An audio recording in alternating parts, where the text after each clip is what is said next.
What's happening, people? Welcome back to the Goonasols channel, where we're going to be talking about our owners and the board. That's including Josh Kroenke, Stan Kroenke, Richard Garlick, Vinai, and Edu Gaspar, and the incredible job they seem to be doing this summer. Is the project finally going bang? Stay tuned, subscribe, and comment down below your thoughts on the owners. Let's go.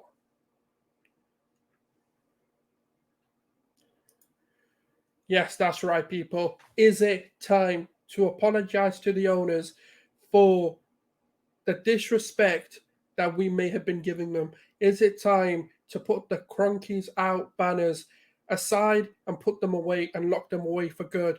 Because this looks like an incredible transfer window that's about to happen. The announcements that are about to happen, the players that we're signing, the intent being shown by the owners. It's a new era that we have never seen at the Arsenal, especially not in the Emirates. Since 2018, the Cronkies have taken over Arsenal for 100% ownership. And have they become the owners we've always wanted? Have they finally rectified their mistakes? Or were they never the problem? Stay tuned, and I'm going to give you all my opinions in regards to the ownership and the board structure. Let's see if you agree with me or disagree. Make sure you comment down below with your thoughts. Let's get into it. So the Cronkies, as we know, took over, had a partial ownership of about 50 something percent. They were the majority holders alongside Usmanov and obviously smaller shareholders within the fans' sort of shares. And due to this, they weren't able to spend or they didn't want to spend or put their own money in, which meant Arsenal was regressing for a very long time. In 2011, the Cronkies did want to actually buy out Usmanov's stocks and approached him with an offer which he refused to do. And Usmanov actually countered to buy the Cronkies out. There was always a battle between the two in terms of what they wanted to do, and neither one wanted to give away their control of the company, which meant no one wanted to put money in, and Arsenal just kept regressing as a byproduct of this. Then comes 2018. The Cronkies then approach Usmanov for one final time to buy out the shares, and an offer gets accepted, and Usmanov actually sells the shares, giving the Cronkies what they've always wanted, which is 100% ownership within Arsenal. And ever since, the transfers have been the policy, the spend has gone significantly up to around an average of 150-ish million pounds.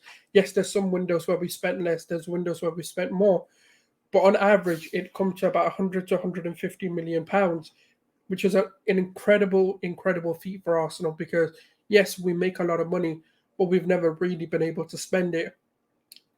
The benefit of having 100% ownership is it means one person is making the decision, or sort of Josh and Stan can come together and make that decision. Whereas when you're putting money in and you've got other shareholders in there, you're actually benefiting them. So the Cronkies never wanted to put in 150 million pounds, increase the stakes of the club, increase the monetary value of each share, meaning that Usmanov's position in the club would also strengthen, and meaning they'd have to pay out more, which was always the kind of battle that they had. This is a very typical baseline foundation business thing and economics as well. And they've always wanted to weaken his position, so it's more enticing for him to let go of the club rather than keep his 30 or so percent shares that he had. And when that happened, they started pumping money in, and they've actually turned us into a competing side. It has taken a while. It has taken us nearly 5 to 6 seasons of them being full, owners to actually see the effects of it. But when you see that other franchises in the NBA, and the NFL, the amount of money, the ambition that they're showing, it seems that now they want to make Arsenal just like that. They want to make it a part of their winning franchises. And we're going to see that £200 million is being rumoured to be spent within the opening weeks of the window on three players in Timbers, Havertz, and Rice. An apology is definitely needed from large sections of the fan base, or at least an acknowledgement that actually they've starting to get it right. And that to me is one of the biggest turning points for them. But then, you kind of come onto the board because yes, the owners are showing the ambition, but are the board doing the right things? Is Richard and Edu the right people for transfers? Is Vinai the right person to do the economical deals, the commercial deals? Is he the right person for that? Is he bringing in the sponsorships that are needed to keep this club afloat, but also moving forward? Let's talk about Edu and Richard Garlick because they kind of have an interlinking role in terms of transfers, contract structures, etc., and renewing players, and kind of their role as individuals as well. What do they actually bring to the table? Now, Edu is the face of transfers, whereas with Richard Garlick is the guy who structures all these deals and actually does the structuring of contracts, etc. So he's the behind the guy, money guy, whereas with Edu's the guy who maybe approaches the agents, the clubs, and actually gets these deals over the line. Now, when you look at a lot of these deals, they have gone in, and a lot of the times we're seeing that Plan A type players, such as the Sandro Martinez, the Vlahovic, the Mudriks, aren't getting done. And a lot of people were frustrated with Edu and Richard Garlick, like myself. I've always said they're the ones holding the project back in a sense, not being able to deliver on the first team players that we really need to elevate this team. Now, we may not agree with the first choices, but that doesn't really matter. As long as the manager wants these players, that's all that matters. If he wants Mudryk, if he wants Vlahovic, if he wants Lissandro over the likes of Zinchenko, Gabriel Jesus, etc., rather than them being pivot signings, we need to respect that choice. Now, it doesn't mean that the players we signed were crap. So, or even if they turn out to be successes, that we don't look back on, the failures of some of these transfers as well. And a lot of people's patience, including myself, was wearing thin with the likes of Edu and Richard and whether they can get it done, especially with the Declan Rice deal, with the likes of other clubs being, getting interested and actually putting their name into the hat, which only means one thing: we couldn't get the deal done in terms of we weren't willing to match the ambition that West Ham put a valuation on. So if they said they want 100 million, we were lowballing them. And yes, we had an agreement in principle in terms of bringing him in for 80 million prior to his Conference League win. But that doesn't really mean anything. Values can change, clubs can want more because situations now changed. He's now has won a European competition. He has become more valuable to them. So they want the £100 million. Also, a lot of clubs would have come in for 80 million. If that was the deal, a lot of other clubs would have come in and bidded maybe slightly higher just to try and entice him a move away from Arsenal, but to United, but to City, and to Bayern Munich, etc. So for us to be able to be aggressive and actually get it over the line and go and spend £105 million is a credit to the owners, but also to Richard and Edu for turning around and actually, for once, showing us the ambition. Then when you look at the likes of Yorin Timbers, the deal was negotiated very well. Yes, we lowballed them at 30 million. We knew that bid was never going to get accepted. But then we met in the middle of the evaluation. So we put in 30. They wanted 60. And we've kind of met in the middle of 40 to 45 million pounds. For me, a bargain, because even when United went in for him, they were looking at around 60 million or more to sign him. But of course, with the whole sort of Louis van Gaal coming out saying if you do join United, you're not going to be able to play in the national team. And that kind of put a bit of a spanner in the works for Yorin Timbers and for United to actually sign him. Hence, obviously, them coming from Lissandro Martinez, who was Arsenal bound. So it's always interesting how these things kind of play out and what happens in the future. And then, you look at Kai Havertz now, a player that Arteta particularly wanted. He was adamant he wanted this player at any cost. He wanted a young, experienced, talented player, and that was Kai Havertz for him. Now, even in that deal, we didn't really negotiate. We just kind of went in and paid roughly what they wanted anyway, and we've secured those signings. Now, that's 3 signings in the opening weeks. This is definitely unknown territories for us.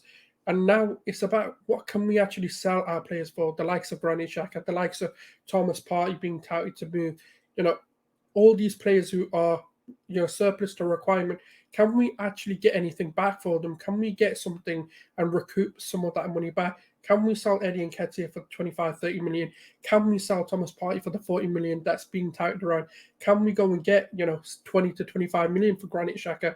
Especially on the back of the season that we've just had, the perception should be good. The players' prices should be at all-time high, especially the ones who did feature in the club as well. And that's the only question mark over the whole project is, can we start to make money that we can also spend? It's all good and well, the owners pumping in money, but that is eventually going to stop. Not every owner is going to be given 200 million every single season. There's got to be something that gets recouped by the club, generated by the club to be able to go on to player sales. And that's the part which Edu and Richard need to start showing. They need to start showing a bit of balls in the transfer window and sticking to their gun, just like O'Sullivan did for West Ham, and getting that 105 million. I'm not saying we've got assets like that. The only ones who are going to probably go up to that are like the likes of Bukayo Saka, Martinelli's, and Saliba, for example, Gabriel Magalhaes. They're the kinds of players who probably, and Odegaard to some degree as well, are the only players who are going to get or warrant huge amounts of money. And we don't really want to be selling them anyway, but we need to be offloading our deadwood for more than just terminating their contracts. So that's the only question mark I have. But overall, I'm quite happy with how the owners are doing, how the board is performing, and kind of how we're moving forward with everything. And to me, we're doing what's required to show an ambition of a big club. Let me know what you guys think of the owners. Let me know what you guys think of the board. Oh, let me actually talk about Vinai as well. Completely forgot about him. But commercially, he's doing a brilliant job. In terms of bringing in the Prime Hydration deal, in terms of bringing in social personalities to be associated with the club. When you look at sort of their kickoff on Arsenal YouTube channel, they're bringing in people in the YouTube scene and bringing real life fans that make or create content to actually give their thoughts. The connection that they're bringing in to the fan base and bridging that gap has been amazing as well. So Vinai is doing a brilliant job in terms of his role in bringing in money and commercial deals. So when you look at it, the Adidas deal, for example, as well, the amount of money that we got from there, obviously the Emirates being a long-standing partnership, the kind of collaborative deals and limited shirt sales that we're doing, all of these things are only going to commercially and globally bring a fan base in from different parts. Like, for example, the no red or the knife crime all white, even though yes, that's not a on sale shirt, but that's a brand awareness deal that we've got. When you look at the likes of the Jamaican or the Caribbean sort of collaborative top that we did, there's a lot of other like niche brand deals that we've done, that have brought eyes to the club, because there are going to be people in the fashion industry who are then going to be like, oh, let me get an Arsenal top. And you never know, that grows a fan base, that grows into new markets, bringing in different revenue streams that we never had before. And that's solely what Vinai is there for, is to grow the club's reputation, bring a new audience to Arsenal. And, the celebrities that have turned up to games as well, it's huge. You look at the ex-players now coming and actually being a part of the project. It's amazing what this is going to do to bring in players that we never thought we could attract, especially with how we've been over the last sort of 10 years, 15 years in terms of not competing for the major honours. So he's doing a brilliant job in terms of creating a reputation boost for Arsenal, even though we are a massive club. But let me know what you guys think of Vinai, Richard, Edu, Stan, and Josh, and whether you think they have turned the corner or is it too early to judge. Leave your comments down below and let me know what you think. Subscribe, like, and share. Take care.